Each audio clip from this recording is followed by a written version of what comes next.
El otro día, en este mismo podcast, hablé con Martín Garabal y hablábamos que en tus videos siempre había algo que se repetía, que era como que vos, tu personaje, así como más progre, vivía en un mundo siempre donde los demás eran los fachos, los nazis, etc. Y que del porteño eso cambió, que el porteño garca es tu personaje y los buenos son los demás, digamos. Sí. ¿Esa es una decisión específica que tomaste? ¿Cómo fue eso? Sí, en realidad creo que la mayoría de los videos está reconocido por el personaje mío, que es ahí medio víctima, como un tipo así, como muy fácil de impresionar o como muy fácil de ofender en algún aspecto, y que vive así en una sociedad donde todo el mundo es un ser humano horrible, tremendo, y como que soy un poco víctima de eso. Eso como que suele ser los más reconocibles, pero el formato yo tengo como dos registros, no tengo mucho más de personaje, o soy víctima o soy victimario en general. Del porteño es en el que me toca ser más victimario, como ser el villano yo, pero tenemos un historial de varios videos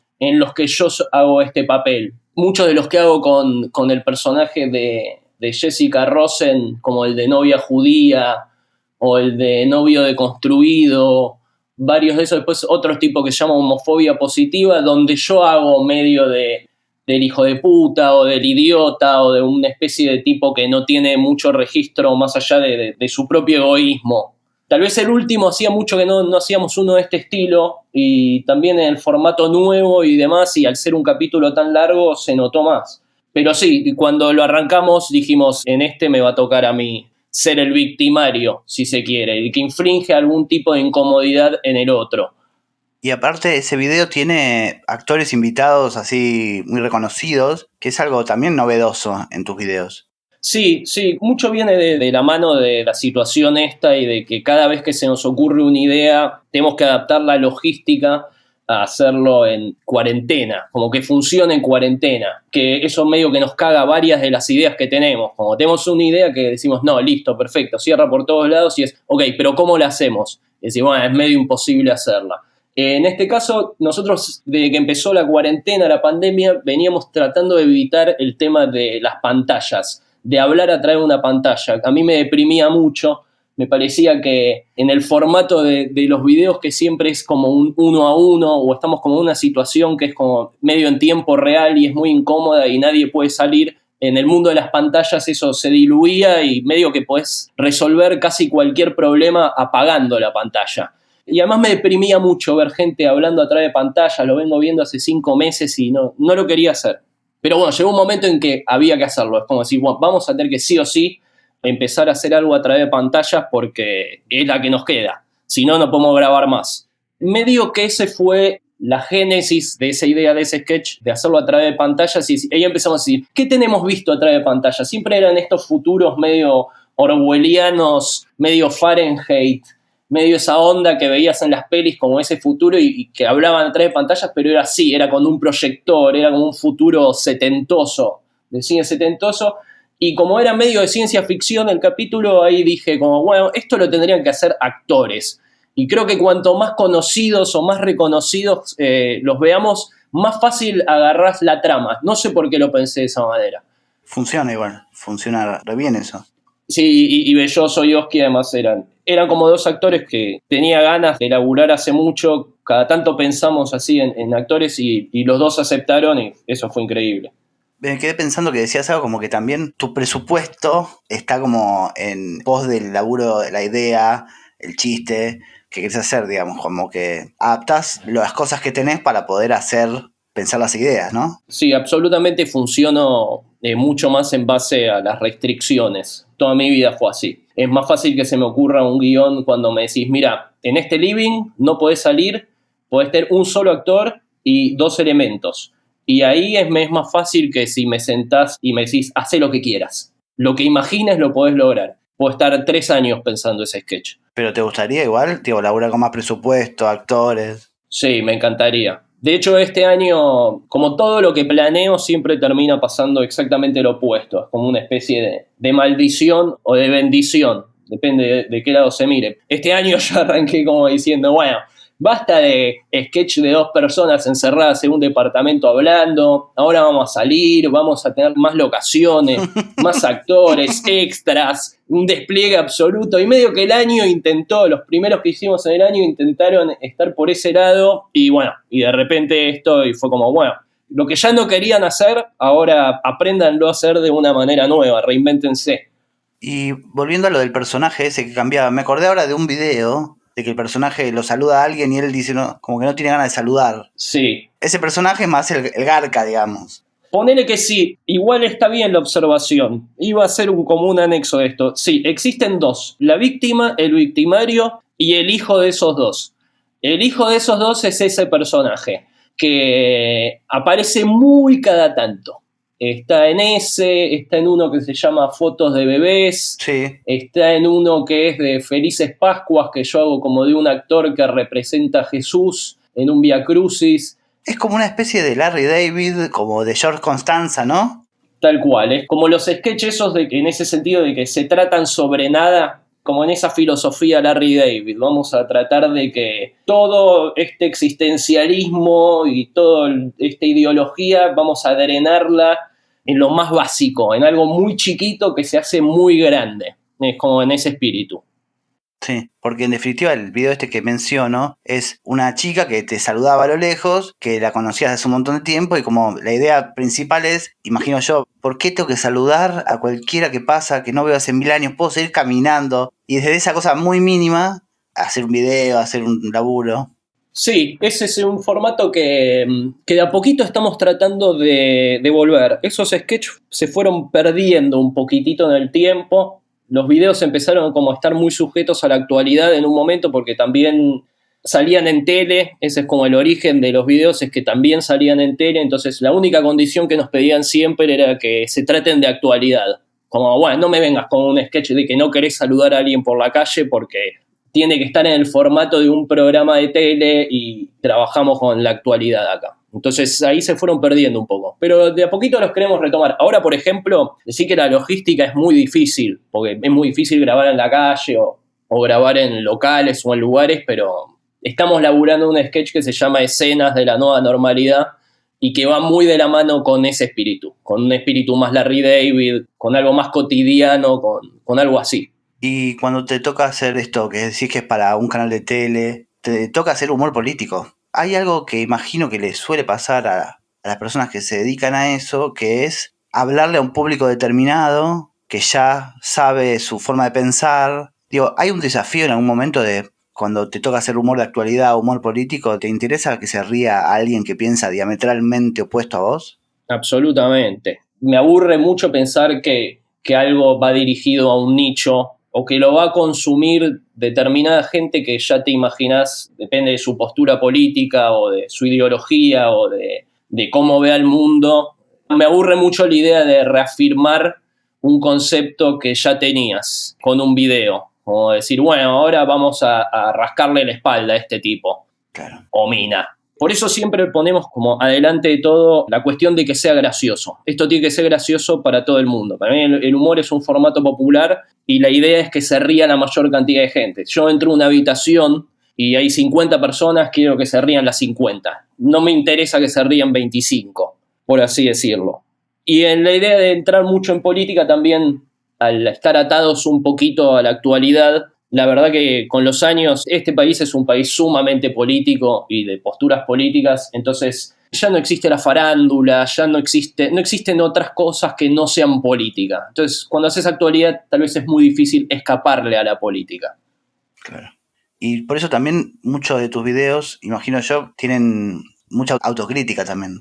Es lo que más tratamos de hacer también. Incluso en ese mundo que planteamos nosotros, donde este tipo vive en un mundo donde todo el mundo piensa diametralmente opuesto que él y como que es una sociedad muy maligna y muy egoísta y demás, y como que todos los capítulos juegan un poco en ese sentido, como si fuese la serie de Batman de los 60s, donde, bueno, tenemos un villano invitado. Entonces, hoy tenemos a Lu Diácono y el próximo va a ser con Pablo Mir y de repente villano invitado Dicky del Solar.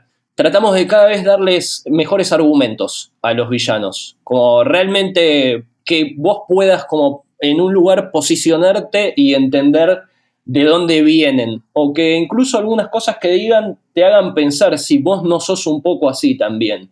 Ahí es más interesante. Cuantas menos certezas haya al final del video, me parece que es más interesante, como que dé más preguntas que respuestas el mensaje. ¿Cómo es el proceso de escritura de los guiones? ¿Lo haces vos solo? ¿Lo haces con más gente? Digamos que eso se debate. Sí, siempre los escribí yo. El año pasado que empezamos a sacar uno por semana y volvimos como a ese ritmo, que ya lo habíamos hecho antes, pero tuvimos un año de pausa, consolidamos medio como un equipo de guión con Pablo Mir y con Francisco Quintana. Y laburo con ellos dos, y después también hay otra gente que se suma, Darío Leti, Lucas Alarcón, y después muchos de los actores y actrices que están invitadas en el video también improvisan mucho y aportan algo una vez que el guión ya está escrito. Y el proceso sí, debatimos mucho. En general, lo primero que viene puede venir de varios lugares la idea. Es como, bueno, tengo la idea o tengo el tema.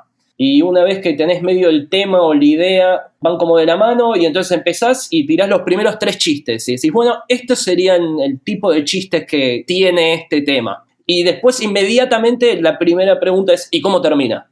Es lo primero que nos tratamos de plantear. ¿Y cómo termina? Porque medio en el ¿y cómo termina? Es cuando planteas alguna especie de tesis o de segunda mirada sobre ese tema, como no ser tan literal, si vamos a hacer, como por ejemplo en el capítulo de Dicky el Solar, claramente era un guión basado en el estudio de ese personaje, que era un personaje que además nosotros no habíamos creado, era un personaje de Campa. Ese guión también se escribió mitad y mitad con Campa y se pensó mucho qué podía hacer y se nos ocurrieron varias situaciones graciosas, pero necesitamos como un final que le den como una vuelta de tuerca no solo a la situación, sino también al personaje y también al choque de esos dos personajes. Y ahí fue medio como, por ejemplo, salió la idea de al final, es como, bueno, se vuelve progresista, efectivamente, cambia de ideas y de su manera de ver al mundo, pero no cambia su actitud. Y sigue siendo un tipo que te dice, vamos a romperle la clavícula en 30.000 pedazos a un negacionista, o vamos a violarnos a un homofóbico. Como quiero decir, él no cambió, cambió solo las ideas. Y nada, me pareció como que era un buen giro para el personaje. Sí, supongo que sirve para saber a dónde vas a llegar para después armar el desarrollo, digamos, porque si no se abre para cualquier lado. Sí, como saber de qué estás hablando y también el saber de qué estás hablando, armar esa pequeña tesis de lo que querés contar, como al fin y al cabo sostiene los chistes y sostiene todo lo que vas a hablar y le pone como una mirada y a veces es como que acompaña y a veces es como que pega un giro y de repente cambia completamente la perspectiva que tenías y a veces no nos sale. Bien. Guille, recién hablabas lo del público y de tratar de hacer reír a la mayor cantidad de personas y pensaba en... A mí tus videos me han llegado por WhatsApp. Me lo ha mandado mi viejo y andás a ver quién se lo mandó a él, digamos. Hay un punto ahí en que el público... No tenés noción quién ve tus videos. ¿Cómo te llevas con eso? Sí, está como muy separado y creo que donde más lo veo y donde más me sorprende, porque las redes son medio un micromundo, entonces medio que los públicos en los comentarios y eso son como más obvios, o es más la gente que te puedes imaginar o no. Pero por ejemplo en la calle cuando se me ha acercado gente de todas las edades, que por ejemplo eso me llama la atención, como pibes muy chicos o gente muy grande, que digo, wow, es increíble que les parezca gracioso, que me llama la atención. Y ahí me parece que es eso de la viralización, de WhatsApp y de eso que no te das ni idea. Pero te das cuenta que cuando algo es gracioso o medio funciona, o nos sale un video que cada tanto nos pasa que nos sale un video que decimos, bueno, este nos salió bien, lo ves como la gente y ahí te das cuenta que se bajan un montón de defensas que tiene la gente. Si ideológicamente estoy del mismo lado, si estoy de acuerdo en todo lo que se está diciendo, si me ofende o no me ofende. No es intelectual para mí la comedia, es mucho más emocional, es como algo que sentís. Y si te sentiste bien, te gusta. Sí, hay algo ahí de que uno no puede decidir de qué se ríe. Uno se ríe de lo que le causa gracia y ese no pasa por la razón eso. No, y además es como, a lo sumo lo que uno intenta hacer es crear un clima o una situación o un formato en el que te puedas sentir cómodo.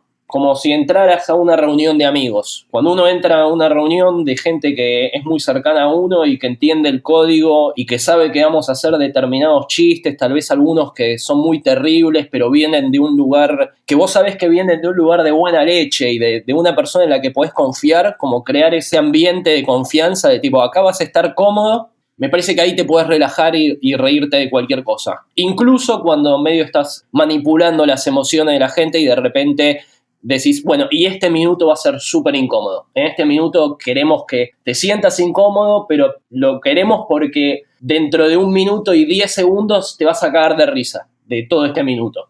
Cuando vos laburás los guiones o los videos, ¿le das bola a las métricas? ¿A dónde funciona más un video? ¿A el momento de subirlo? No tengo ni idea. De hecho, soy muy burro con eso. Me interesa muy poco. Le debería tal vez dar un poco más de bola porque tal vez hay un mecanismo de cómo funcionan, pero para mí si el video está bueno y te quedó bueno, va a andar. De hecho, me ha pasado que por entusiasmo o porque terminé de editarlo esa hora, he subido videos a las 4 de la mañana de un martes.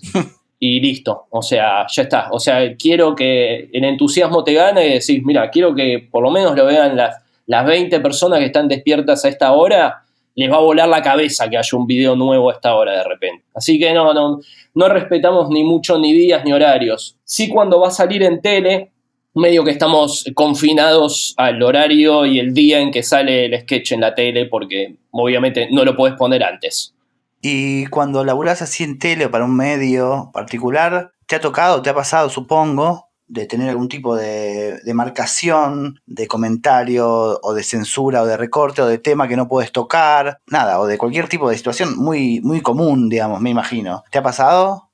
Me pasó, por ejemplo, en la época que yo hacía un sketch que se llamaba Paco Cambiaso hace muchos años, que era como uno que hacíamos con caretas, que era el hombre que se transformaba en celebridades y demás, que estaba como más adentro de la estructura de... Yo era un empleado de una productora y estaba más adentro de eso. Igual nos dejaron hacer cualquier barbaridad. Sí, me llamó la atención que me nombres eso porque... No, sí, justamente por eso. El tema es ese, es como, la verdad que nos dieron muchísima libertad con ese producto, pero sí había como mucha discusión sobre qué chistes entran y qué no. De hecho, teníamos como estrategias como de decir, bueno, este chiste nos gusta mucho, mucho, y sabemos que va a ser conflictivo y que lo vamos a tener que discutir y lo vamos a tener que pelear mucho. Lo que hacíamos en general cuando teníamos uno así era inventar uno espantoso o dos espantosos y los poníamos un ratito antes. Entonces era tipo, no, eso no, estás loco. Entonces te sacaban uno, te sacaban dos, y cuando llegan al tercero, que es el que querés poner, decís, bueno, me estás sacando todos los chistes. Claro.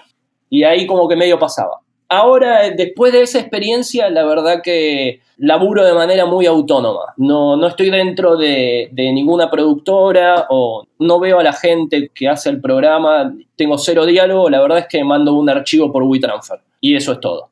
Ahora que nombraste a Paco Cambiaso, volví a verlo. Pienso, eso fue del año 2012, hace 8 años. Sí, 2012 y 2013 fue la segunda temporada, que es una temporada cortita de 10, 11 capítulos. Eso fue Duro de Domar, salía en tele de aire y lo que hacía era, básicamente, o la mayoría de los chistes eran de humor, lo que se suele conocer como humor negro, chistes sobre minorías, enfermedades, la muerte, etc. Todo lo horrible. Todo lo horrible, y me quedé pensando qué pasaría ahora, 2020, con Paco Cambiaso, o con ese tipo de humor.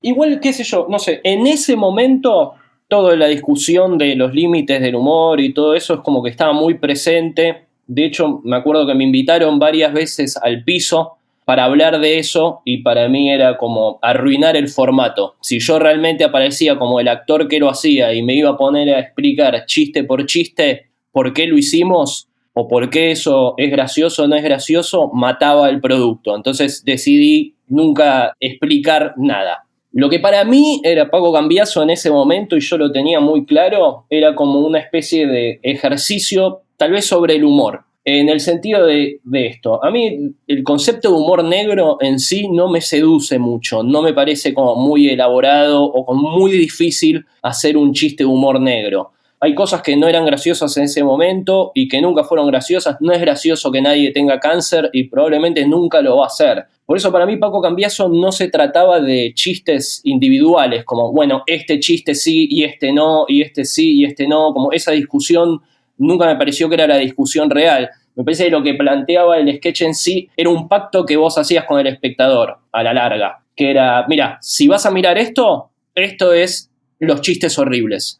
Y vamos a hacer cada vez más chistes más horribles porque de eso se trata este sketch. Entonces, si te divierte eso, si te da adrenalina, si te podés meter 3 minutos en ese mundo despojado de cualquier prejuicio y esto te divierte, esto es para vos. Si te vas a poner a discernir este sí, este no, no va a funcionar. Porque la gracia del sketch era que los chistes eran horribles, no los chistes en sí.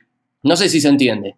Perfectamente, sí. Me vino a la mente, hay un comediante norteamericano que se llama Anthony Jeselnik, que está en Netflix. Sí, bueno, él es muy así. Yo en un momento entras a ver los especiales de stand-up y los primeros 5 minutos, no sé, hay uno que empieza haciendo chistes sobre la muerte del hijo de Eric Clapton. Y ya en un momento va pasando los minutos y entraste en una que vos terminás aceptando que todos los chistes van a ser sobre cosas horribles. Y ya cuando aceptás eso, hace más ruido cuando hay un chiste aislado, ¿no? Claro, como qué sé yo, de repente venís en un código que, no sé, estás viendo un espectáculo, no sé, un monólogo de Seinfeld y de repente Seinfeld te tira un golpe bajísimo que vos decís, che, la puta madre, no nos venimos riendo de esto. No, claro. Que nos estamos riendo de ir a un buffet en Las Vegas y de repente me tirás que se murió el hijo de Eric Clapton y es como, che, boludo, ¿qué estamos haciendo? Entonces me parece que era eso, es la cuestión es crear un clima y de repente entrar en cierto juego. Hay momentos en que te puede parecer más interesante o menos interesante ese tipo de humor. Lo que me pasó a mí es que con el tiempo se vuelve como un poco limitado y cuando jugás a hacer algo zarpado y que eso sea todo, medio que hay un lugar donde no te queda dónde ir. Es como, si cuando jugás al shock, podés shockear 10 veces, 20 veces, 30 veces, pero después empieza a insensibilizar la gente. Porque es medio lo que les estás planteando, les estás diciendo, ahora insensibilícense. Claro, lo que te queda decir más arriba. Y más arriba, y más arriba, y más arriba, y hay un momento en el que no hay un más arriba. Claro. Empieza a ser forzado y deja de ser divertido. Igual también mi pregunta iba por, digo, hoy en día yo lo que veo mucho es que hay una mirada muy fina y muy precisa de las cuestiones humorísticas y de qué cosas se dicen y hay mucha gente que está observando mucho y muy atentamente las cuestiones del humor, los discursos y quería saber cómo te llevabas con eso, digamos, con el tema de autocensurarte cosas o de que puedas sentir que hay algunas cosas que son más difíciles de hacer.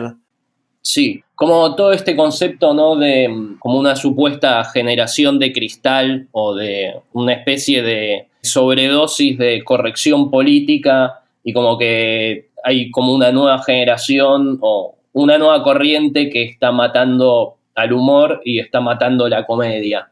A mí no me parece. Puede ser en ciertos casos, en algunos casos muy extremos, cuando piden censura. Para mí es como el límite, yo no creo en censurar nunca nada, pero me gusta, a mí me gusta bastante esta época en la que vivimos. Me parece que tener que revisar chistes que hiciste tal vez hace incluso 2 meses es como muy interesante en el trabajo de escribir y de hacer humor, porque está todo el tiempo mutando y cada vez tenés que buscarle otra variante u otra perspectiva o mirar de otra manera el chiste. Pero chistes siempre se van a poder hacer.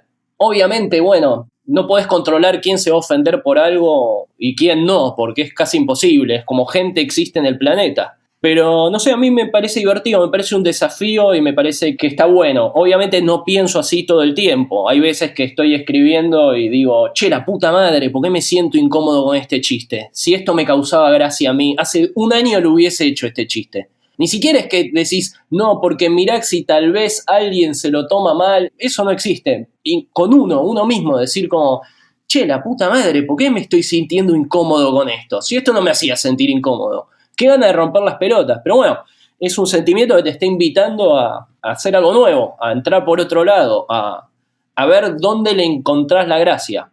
En ese sentido me parece que es como medio un potenciador. Siento que durante muchos años estuvimos muy cómodos haciendo el mismo chiste una y otra vez todo el mundo.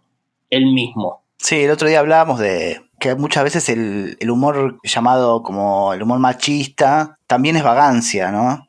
Pero absolutamente. Es como muy fácil, es como vos decís, esto es lo que hace reír a la gente. Existía eso. Es interesante cuando se lo das a una persona, cuando le planteabas una situación a una persona que, por ejemplo, no se dedica a hacer humor o que no te escribía humor. Vos ibas con alguien en 2010 y estabas escribiendo un sketch de humor y le planteabas la situación a alguien que, ponele, no es guionista, no es humorista, pero se la planteabas, todo el mundo sabía cómo resolverlo. Bueno, y ahora sé que la mujer se ofende y le pega en la cabeza. O, como todo el mundo sabía cómo era un sketch humorístico. No, y ahora que entre una mina que está buenísima y se va con el feo y el lindo queda pagando. Era algo tantas veces repetido que hasta la gente decía como, bueno, esto es así, la comedia es así, los remates son así. Eso no existe más y está buenísimo. Pensaba en tus videos tienen, no todos, pero la mayoría tienen alguna referencia de los Simpsons. Sí. Yo creo que es algo, debemos compartir generación, es algo generacional seguro, pero me llama la atención eso, quería preguntarte qué te parecían los Simpsons y aparte, cuáles eran tus referencias en relación al humor. Sí, bueno, para mí, para empezar, los Simpsons son como los Beatles del humor de nuestra generación. Es como los que inventaron el humor. Los que llegamos a verlo de chiquitos cuando arrancó, es como prácticamente nos inventaron el lenguaje y una visión y una forma de ver el mundo y de comunicarnos entre nosotros. Después, la literalidad del diálogo, quiero decir, como hacer diálogos textuales, es algo que yo uso en mi vida real. Claro. O sea, yo estoy hablando con alguien y de repente es como eso, hola, sabor. De repente te sale y vos sabés que la otra persona entiende a qué te referís y demás. En los sketches empezó a surgir como orgánicamente, de repente que te salga una frase de los Simpsons para responder algo porque sí, porque así es en la vida real y así hablamos. Y cuando lo empezó a pescar la gente, lo empezó a notar, mucha gente empezó como a decir, a mucha gente le encanta y mucha gente es como, no, le estás robando el chiste a los Simpsons, que me parece es una manera muy simplista de verlo. En realidad es como, ahora estamos buscando también mucho el desafío de, no a propósito, nos sale solos, de usar frases o situaciones o monólogos o textos de los Simpsons en un contexto completamente distinto al que fueron usadas en la serie. O sea, usar un diálogo para hablar de algo completamente distinto y que funcione y que entiendas la referencia y es interesante. Y además como, qué sé yo, usar referencia de los Simpsons cuando los Simpsons son una serie que nos enseñaron que el humor de referencias es hermoso, es medio raro. Sí, totalmente. No, y yo también sé que hay gente que no ha consumido los Simpsons y que le causa mucha gracia las frases de los Simpsons en tus videos sin saber. Sí, hay mucha gente, ponele, que no las agarra y que funciona. Por ejemplo, en el último video que sacamos, en el del último porteño, Sí. realmente cuando lo estábamos escribiendo no sabíamos que iba a terminar conmigo haciendo el monólogo del barrio chino. Sí. Adaptado a porteño, no lo teníamos, no es como que dijimos, che, y hagamos como que metemos este monólogo. Empezamos a escribir el monólogo final y cuando íbamos por la mitad, o sea, porque mientras lo vas escribiendo, lo vas actuando también. Sí. Está hecho muy a medida esto. Entonces yo mientras lo voy escribiendo, lo voy actuando y voy sabiendo cómo lo voy a hacer. Entonces a mitad del coso de repente empezamos a decir, ¿quieres la verdad? ¿Quieres? Y como que te empieza a salir solo, porque es así. Si vos te pusieses a gritar así en la vida real, tarde o temprano llegás a ese monólogo de Homero y buscarle como, bueno, la vuelta esa de adaptarlo a lo que ya estábamos hablando, y es increíble cómo ese monólogo, que a la vez es un monólogo hecho en base a otros monólogos. 3 referencias distintas tiene ese monólogo. Sí, como de 3 o 4 pelis distintas, de la de Al Pacino, de Patún, Sí. Barrio Chino, de Chinatown, de Hombres de Honor. Son como todos los monólogos enardecidos de las películas juntos en uno, sin sentido. Y bueno, y ahí está, y ahí salió, y fue como, bueno, no, ya está. Y cuando terminamos, olvida lo interior del país, esto es Capital Federal. Y nos quedamos un tiempo pensando y fue como, y tiene un barrio chino. Ahí fue como, bueno, queda, porque la verdad que entró excelente. Excelente.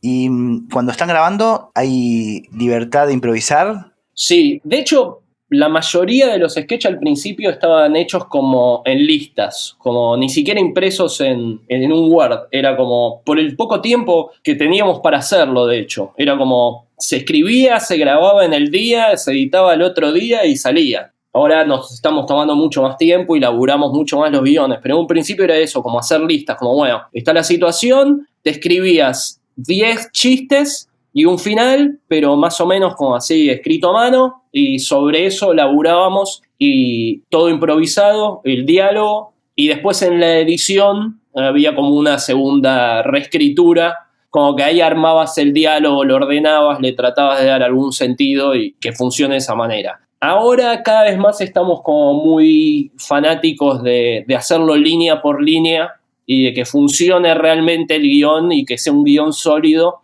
Además también porque ahora también estamos en cuarentena, entonces es muy difícil. Cuando hicimos el de los 40 Guillermos, que era yo encerrado en mi departamento hablando como con 40 versiones y mirando para el lado donde tengo que mirar, eso es como un sketch imposible hacerlo en improvisación porque no hay manera. Claro. O sea, sí o sí tiene que ser algo guionado porque yo sé qué pie me tiene que dar, para qué lado tengo que mirar, me estoy filmando yo solo en mi casa y fue muy difícil. Lo que tratamos de hacer ahora, que en Mundo Ideal, es como ir con un guión sólido, bien fuerte, pensado coma por coma, y sobre eso agregar, o también te pasa mucho que vos escribís para alguien y cuando vas y estás haciendo la situación, vos tenías una línea que era genial, pero no entras, no está funcionando y ahí le decís a la persona, bueno, decilo como quieras.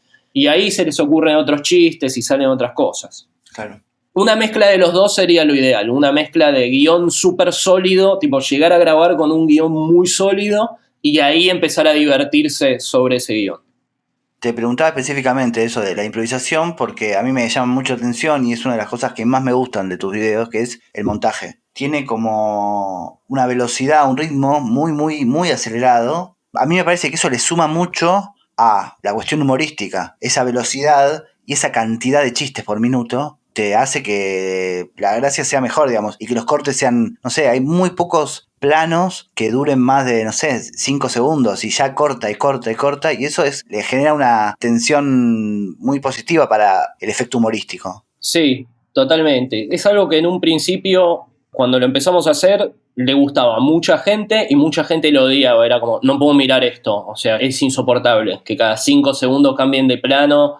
Gente diciendo, no, porque yo soy editor, que estudié en no sé qué, dónde mierda, y esto está mal editado, y qué sé yo. Y a la larga me parece que la gente se fue como acoplando a ese ritmo y a ese formato. Y sí, absolutamente, es como lo que tratamos realmente es cada vez meter más chistes en un segundo. A mí me pasaba mucho, siempre fue como muy referencia a las pelis de Woody Allen, más de los 70s y de esa onda, como Annie Hall, Manhattan, ese estilo, que realmente yo las empezaba a ver a los 12, 13 años y no entendía una mierda de lo que estaban hablando, de lo rápido que iba el diálogo y de la cantidad de referencias y cosas que había. Y sin embargo era entretenido y era gracioso. Entonces hay algo que excede incluso a lo que está escrito, me parece. Hay algo en el ritmo o en la onda, como que te dan ganas de estar a la par de esta gente que estás viendo en pantalla. Como decir tipo, ok, no, esto no es relajado, no me van a traer el desayuno a la cama. Tengo que bajar y ir y comprarlo y preparármelo yo porque no estamos esperando que te rías, nunca. Eso siempre me pareció como muy atractivo, como muy adictivo también. Y a veces puede pasar que esa velocidad, que te pierdas algún chiste. Absolutamente, no, de hecho están pensados para que cuando los escribimos y los hacemos, muchos están pensados como para que si te gustó y la pasaste bien, lo veas 2 o 3 veces el capítulo para ver todos los chistes. Si realmente te gustó, podés volver y también ahora ya no sale solo en tele un sketch de humor. Ahora vos tenés el poder de, con tu dedo vas a una barra espaciadora y vos marcás el tiempo. Si yo acá quiero parar y reírme, paro acá y me río y después sigo.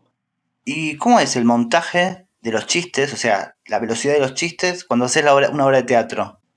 Y eso es mucho ensayo y muchas funciones. Ponele, yo tengo una obra que se llama Antisocial, que la estuvimos haciendo durante muchos años y, por ejemplo, la primera vez el día que estrenamos la obra duró 2 horas y media.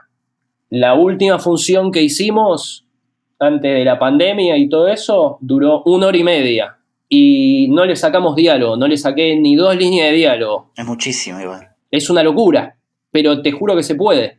No esperas más la risa, incluso en teatro. En Antisocial lo probamos mucho. Pensá que yo la primera función que hice de esa obra la había escrito, estoy arriba del escenario, es la primera vez que la veo un público, entonces quiero ver cada chiste cómo funciona. Entonces hago el chiste y espero a ver si se ríen, más, menos, un poquito, mucho, nada, listo, funciona, no funciona. Después que empezás a hacer muchas funciones, con el elenco empezás a, como a tener un ritmo interno, vas solo. Y es tipo, no esperamos, y cuando realmente se vuelve incontenible, la gente te lo va a marcar. Y no nos molesta si la risa tapa un chiste que estaba bueno o nada. Realmente cuando hay que parar es porque el público te dice, bueno, pará. Claro.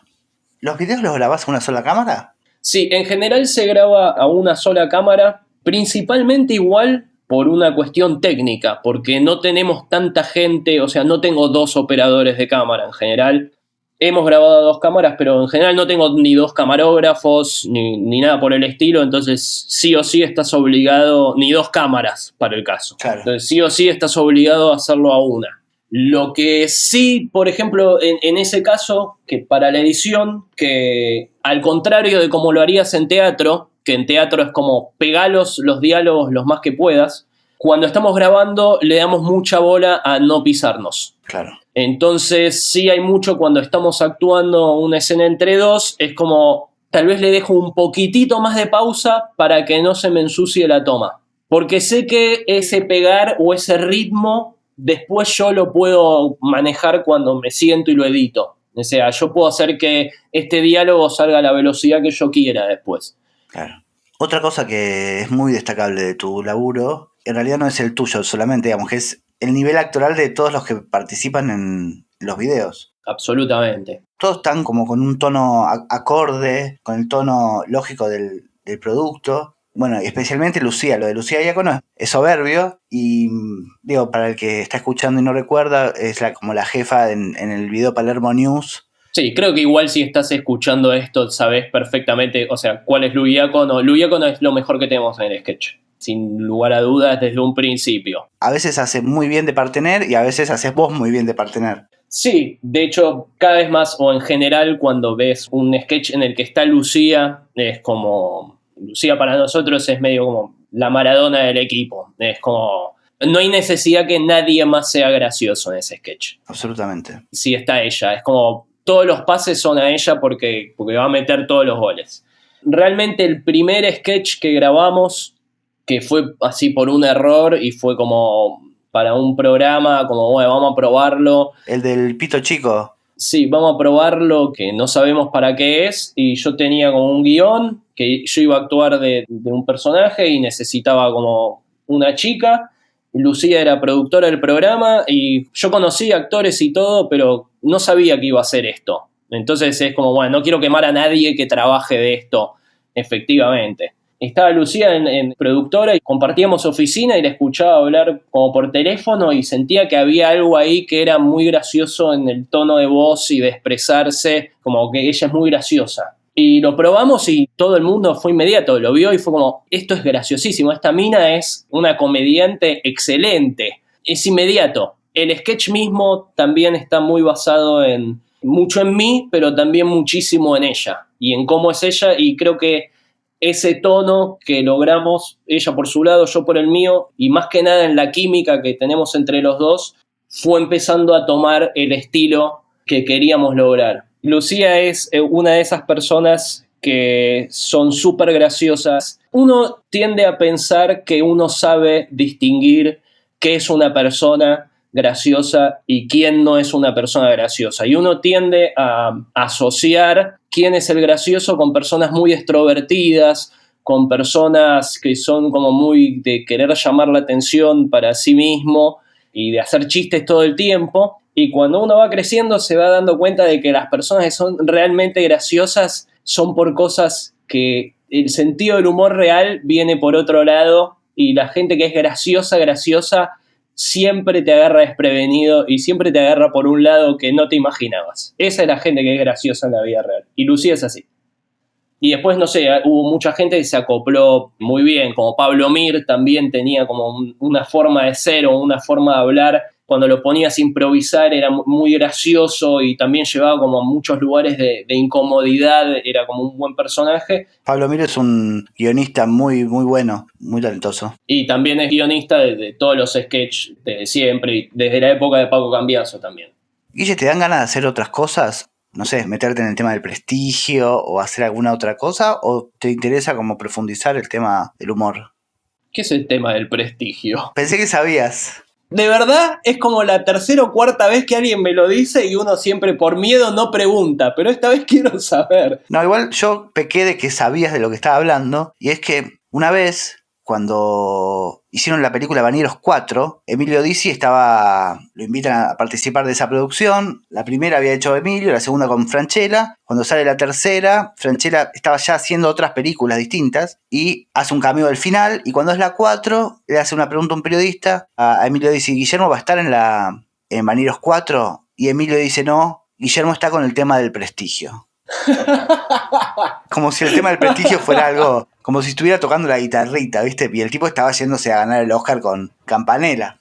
Eso sería el tema del prestigio, digamos. Perdón que no lo dije antes. No, es muy bueno. Lo entiendo perfectamente. Y me encanta además la anécdota de que Dizzi haya dicho eso de Francella, porque son una de mis duplas favoritas. Imagino que Emilio se debe haber sentido muy dolido cuando Francella ya no quería estar con él de bañero. Sí.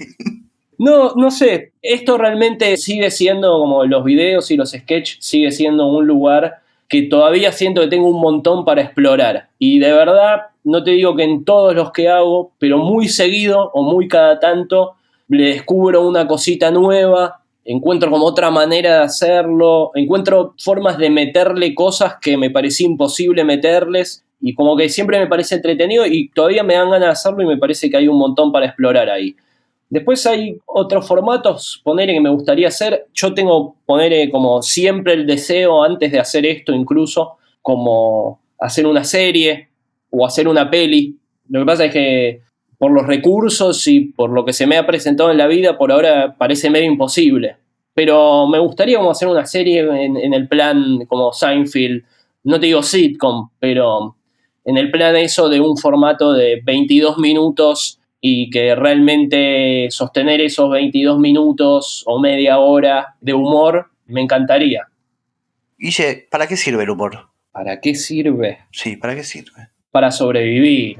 Es lo que te diría cualquier persona que se dedica a esto o que le encanta el coso, es todo, es la vida, es un lenguaje, es la manera de hablar, es la manera de comunicarse, es la única forma que uno tiene de decir las cosas. Es todo, si no hubiese humor, estaríamos por la calle cagándonos a trompadas. Entonces, cada vez que uno diga como, no, el humor es ofensivo o me ofende o no se puede hacer humor de eso, agradezcan que existe el humor, porque si no nos estaríamos cagando a trompadas todos los